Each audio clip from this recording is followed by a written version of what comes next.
आज हम बात करेंगे हार्टबर्न पे। आप इसे गैस्ट्रिक रिफ्लक्स, एसिड रिफ्लक्स और गर्ड भी कह सकते हैं। गर्ड यानी गैस्ट्रोएसोफेजियल रिफ्लक्स डिजीज। इस मसले में होता यह है कि जो खाना हम खाते हैं वो वापस हमारी खाने की नाली में आना शुरू हो जाता है। इस खाने में हमारे मैदे से तेजाब भी शामिल हो जाता है और खाने के साथ ये तेजाब हमारे गले और नेजल फ्रिंक्स तक भी आ जाता है। ऐसे में आपकी नाक और आंखों से पानी भी आ सकता है। हमारे मैदे में चूंकि हाइड्रोक्लोरिक एसिड होता है तो ये एसिड जब खाने की नाली और गले में जाता है तो शरीर जलन की वजह बनता है, क्योंकि इससे एसोफेगस यानी खाने की नाली में सेल्स इन्फ्लेम्ड और इरिटेटेड हो जाते हैं और ये चीज़ बहुत सारे मसाइल की वजह बनती है, जैसे कि कोई चीज़ निगलने में मुश्किल हो सकती है, एक्सेसिव म्यूकस का मसला हो सकता है और खांसी भी हो सकती है। इसकी वजूहात की बात करें तो ज़्यादातर ये हमारे खाने पीने की आदत के रिलेटेड है।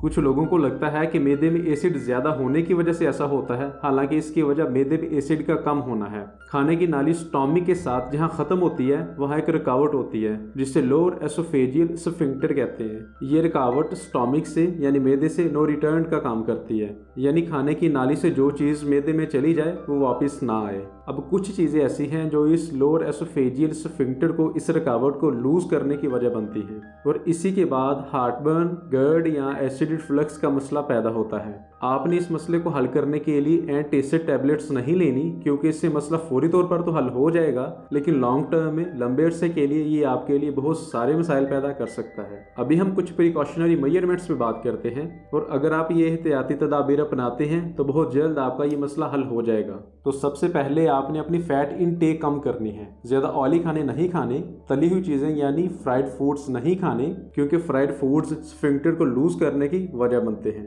और ये खाने हमारा मैदा जल्दी हजम भी नहीं करता।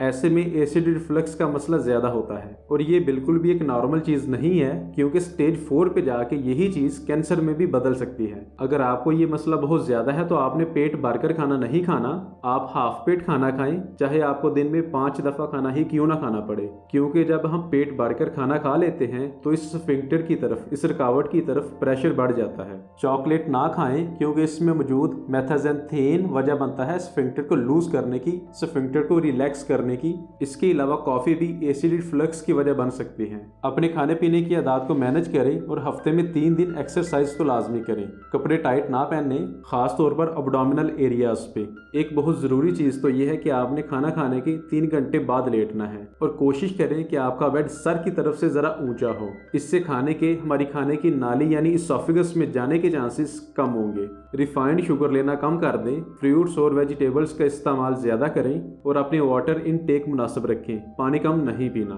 अगर आप इन सारी छोटी छोटी चीज़ों का ख्याल रखते हैं तो आप देखेंगे कि आपने बिना किसी मेडिसिन के इस मसले पे काबू पा लिया है। अपना ख्याल रखें और अपने इस चैनल का भी। अल्लाह हाफिज़।